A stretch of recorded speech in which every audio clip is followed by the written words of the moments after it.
Guys, ito ang ating lulutuin ngayon, ang spaghetti. Na nating nilagay ay ating bawang. Sunod naman natin ang ating sibuyas.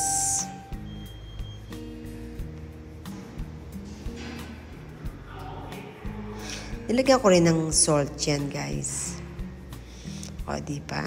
At ating halu-haluin lang ang ating mga ingredients.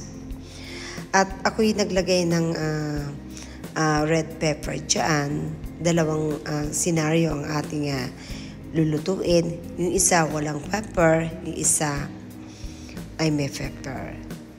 Kasi gusto ko sa spaghetti ay spicy. Iba rin kasi pagka spicy, guys. Masarap talaga. Ayan. Yung pinakuluan ko, yung iba doon, inilagay ko yung mga ingredients. At ito naman, iniwan ko yung iba para sa spicy sauce. Kaya, dalawa yan, guys. O, ayan. Pinaghati ko ang pork na giniling para sa spicy at sa regular na sauce na spaghetti. Napakasarap niyan, guys. Ang spaghetti naman ay pwede natin ilagay sa freezer yung sauce para pwedeng tumagal, iinit na lang. Kasi karaniwan naman dito, lalo na kung ikay nasa Canada, lahat ng pagkain ay pwede mong i-freezer. Even mga tomato na pag sobrang overripe na, ay ilagay mo sa freezer para panghalo sa sinigang. Ganon din ang mga kalamansi. Kaya sanay na tayo na inilalagay natin sa freezer ang ating mga foods.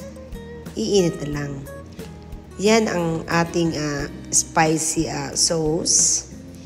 At meron din ako nilagay na carrots dyan. Kasi pwede namang may vegetable ang spaghetti sauce.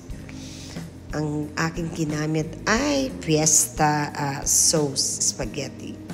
Meron ding nabibiling spicy na sauce at meron naman ding regular UFC.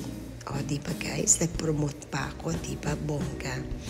Yan, napakasarap dyan guys. Talaga naman mapapa-yummy ka at mabubusog ka.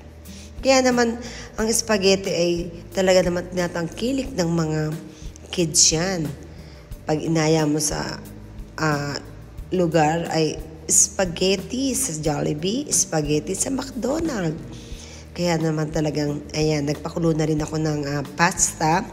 Yung aking pasta, pagka mainit na ang nagboboil na ang water, lagyan mo ng salt and oil. Ganyan kadali lang ilutuin ang spaghetti. Ang pasta naman, tikman mo kung okay na ang lasa, pwede na yung hanguin. Ayan ang ating spicy sauce. At yan naman ang ating pasta. Diba? Nakatapos na tayo.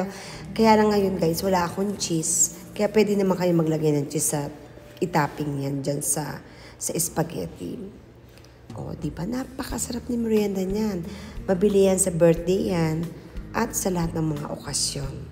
Parang pansit bihon lang yan. Pero, social ang spaghetti. Kaya naman ang aking apo ay gusto niya ang spaghetti.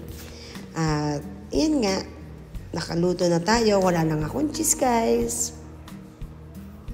Wow! Spaghetti! Luto ni Mamita. Right? Spaghetti, luto ni Mamita. You like it? This is spicy. And yours, hindi ito spicy. Ito spicy. Dalawang klase niluto ko. This one too. It's spicy. Spicy. You're not spicy. Hindi spicy sa'yo kasi ayaw mo na maanghang. Diba?